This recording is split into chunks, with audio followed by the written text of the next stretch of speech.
जय हिंद दोस्तों एंड वेलकम बैक टू अपशेयर इंडिया। आज के दिन हम लोग डिस्कस करने वाले हैं एक बहुत ही बड़े इन्वेस्टर के बारे में जिनका नाम है विजय केडिया। और उनके स्माइल फ्रेमवर्क के बारे में डिस्कस करेंगे और कैसे उनने इस पे इम्प्लीमेंट करके बहुत सारा पैसा कमाया in the recent past and बहुत टाइम में भी इनने बहुत सारा पैसा बनाया है। तो that is a very very good thing and we should all learn from this. तो हम लोग इनके इन्वेस्टमेंट स्टाइल के बारे में डिस्कस करेंगे, इनके फंडामेंटल एनालिसिस पे डिस्कशन करेंगे, लॉन्ग टर्म कन्विक्शन पे डिस्कस करेंगे और इमर्जिंग बिजनेस को ये कैसे टारगेट करते हैं उस पे भी हम लोग एक डिस्कशन करेंगे। So let's continue with the video. इनकी सबसे पहले एक मेजर फिलोसॉफी है स्माइल प्रिंसिपल, जो कि जिसके लिए बहुत फेमस माने जाते हैं और जिसको काफ़ी इंस्टीट्यूशन अभी फॉलो करते हैं। सो दैट इज स्माइल का पूरा मैं आपको मतलब बता देता हूँ। एस मतलब small in size, M is medium in experience, large in aspiration, L extra large in market potential and excellent in execution.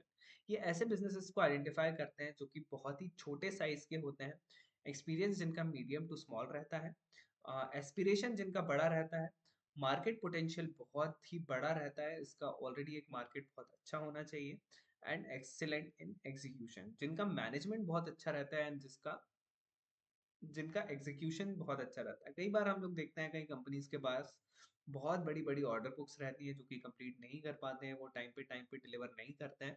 But वही चीज़ कोई कंपनीज कुछ कंपनीज अगर टाइमली डिलीवर कर देते हैं और उनका मैनेजमेंट जो है वो बहुत एफिशिएंट रहता है, तो उसको भी ये आइडेंटिफाई करते हैं। He prefers companies that are small cap और mid cap, have ambitious promoters and operate in industries with strong long term tailwinds. तो इनकी दो से तीन चीजें हैं। ये लार्ज कैप में ज्यादा फोकस नहीं करते, स्मॉल और मिड कैप में ही फोकस करते हैं। एम्बिशियस प्रमोटर्स को देखते हैं कि कौन से प्रमोटर्स जो हैं वो काफ़ी एम्बिशियस हैं और ऑनेस्ट हैं। ये भी ये एक मेजर चीज़ जो है वो देखी जाती है। And operate in industries with strong long term tailwinds, ऐसी इंडस्ट्री में ऑपरेट करते हैं जिसमें लॉन्ग टर्म एक बहुत अच्छी टेलविंड हमें देखने को मिल सकती है। सेकंड इज, मैं बार बार फोकस कर रहा हूँ मैनेजमेंट की क्वालिटी पे। तो मैनेजमेंट की क्वालिटी पे ये बहुत ज़्यादा फोकस करते हैं। He says if the management is not honest, no matter how good the numbers are, it don't I don't invest.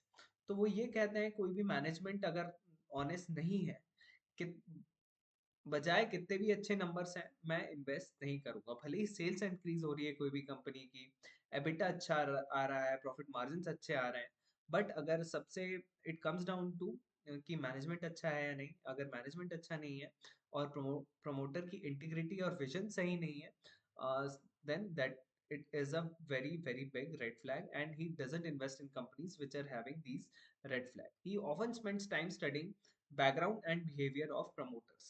ये बहुत ज़्यादा टाइम इन्वेस्ट करते हैं अपना बैकग्राउंड और बिहेवियर जानने के लिए प्रमोटर्स का। लॉन्ग टर्म होल्डिंग की बात करूं तो इनका जो विजन है that is for long term. ये कंपनी को जब ये ग्रोथ स्टेज में होती है, जब आइडेंटिफाई करते हैं, and he keeps on investing for 5-10 plus years if he believes in the story. He also said you must be willing to hold a stock until it becomes very boring. तो ये विजय केडिया ऐसा believe करते हैं कि आपको कोई भी stock जब तक होल्ड करना चाहिए जब तक इट बिकम्स बोरिंग। इसके कुछ एग्जांपल्स भी हैं। He entered stocks like Atul Auto, Cera Sanitaryware, Aegis Logistics when they were under radar and held them through massive growth phases. तो आप लोग देख ही सकते हैं ये जो स्टॉक है ये मल्टी बैगर्स बन चुके हैं आज की डेट में, and he invested into these stocks pretty early. So that is it. उसके साथ साथ ही contrarian plus earning early entry रहती है इनकी। He looks for turnaround and under price stocks. जो टर्न अराउंड स्टोरीज हैं उस पर बिलीव करते हैं। एक बहुत ही अच्छा इनका डिस्क्रिप्शन था कि कोई भी अगर कोई भी रनर है जिसका पास ट्रैक रिकॉर्ड बहुत अच्छा है, काफी रेसेस जीता हुआ है, बट किसी इंजरी की वजह से अभी बाहर है और उसका कमबैक हो सकता है, ऐसे रनर को ये आइडेंटिफाई करता है जिसका पोटेंशियल जो है वो बहुत ज़्यादा है। और जैसे ही ये ट्रैक पे वापस आ गया तो बहुत ही अच्छा परफॉर्मेंस होने वाला है उसका, ऐसे स्टॉक्स को ये आइडेंटिफाई करता है। तो he often enters before institutional investors come. उसके बाद अगर कंसंट्रेशन की बात करें तो काफ़ी कॉन्सेंट्रेटेड पोर्टफोलियो रहता है। कुछ इन्वेस्टर्स हैं जिनका काफ़ी डाइवर्सिफाइड पोर्टफोलियो रहता है, 50 60 70 स्टॉक्स रहते हैं पर पोर्टफोलियो में। इनने अपने स्टॉक्स का जो पोर्टफोलियो है इसमें 70 से 80% पहले के टाइम पे ये सिर्फ 2 to 3 स्टॉक्स में डालते थे। एग्जाम्पल अगर इनकी सक्सेस स्टोरी की बात करें तो अतुल ऑटो है, सेरा सैनिटरी वेयर है। अतुल ऑटो को इनने 5 से 10 रुपए की रेंज में खरीदा था, later it went above 500 rupees. Cera sanitary ware के अर्ली इन्वेस्टर्स में से एक थे। Aegis Logistics, Repro India, Sudarshan Chemicals, Web Global etcetera. कुछ quotes इनके, market is a temple and I go there to pray, not demand. So this is a very very good quote. You, and second is, you don't need to be intelligent in the market, you just need to be disciplined and patient. तो अगर summary की बात करें तो strategy इनकी क्या रहती है? Fundamental, long term value plus growth band. Ideal stocks क्या रहते हैं? एंड लो मार्केट अटेंशन, जिसमें इंस्टीट्यूशनल इन्वेस्टर्स अभी तक एंटर नहीं हुआ। सेक्टर बायस रहता है, कंजम्पशन, लॉजिस्टिक, केमिकल, मैन्युफैक्चरिंग, इनके नीश सेक्टर है। एंट्री पॉइंट जो है इनका अर्ली स्टेज रहता है, जब नई कंपनी रहती है, इनको नई कंपनीज में इन्वेस्ट करना काफी पसंद है, which have a very very huge growth potential. Holding period 5 to 10 years plus रहता है, which is a long term. Risk strategy, it is low diversification, so it is mostly high risk. So that is one thing with his strategy. विजय केडिया की अगर एक major company की बात करें जिसमें इन्हें इन्वेस्ट किया है, जो कि बहुत ही बड़ी मल्टीबैगर निकली थी, which was Cera Sanitary Ware. It builds materials, sanitary ware, faucets and bathroom solutions.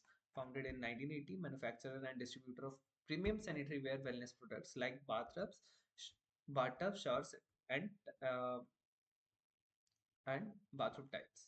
उसके साथ साथ ही अगर स्माइल के हिसाब से देखें तो when did Vijay Kedia invest in this particular stock? He invested in this particular stock when it was small in size.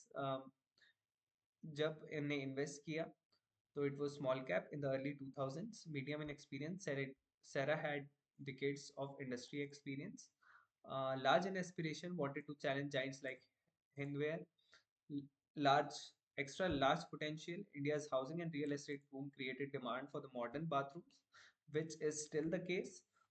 Excellent execution, professionalism, strong branding, and efficient distribution. So this is what has led to his growth and his money's growth in a very very long period. So that was it for Sarah Sanitary Ware.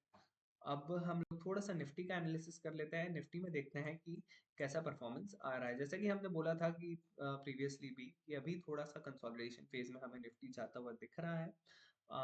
तो which is the case here also. अभी जो हमारे near term targets दिख रहे हैं, that is अगर हम resistance मान के चले, इट इज अराउंड 25,750 के आसपास। तो अगर यहाँ से एक अच्छे वॉल्यूम के साथ ब्रेक मिलता है तो this will be considered as a good movement. अभी हल्का सा पॉजिटिव आज के दिन पे मूवमेंट हमें देखने को मिला था, although it has been the volumes have been and the stock also has been consolidating for a while, but अभी यहाँ पे कोई अच्छा बड़े मूव की संभावना नहीं दिख रही है, because the volumes are consistently on the lesser side. So that was it for today. Jai Hind, and we'll see you in the next video.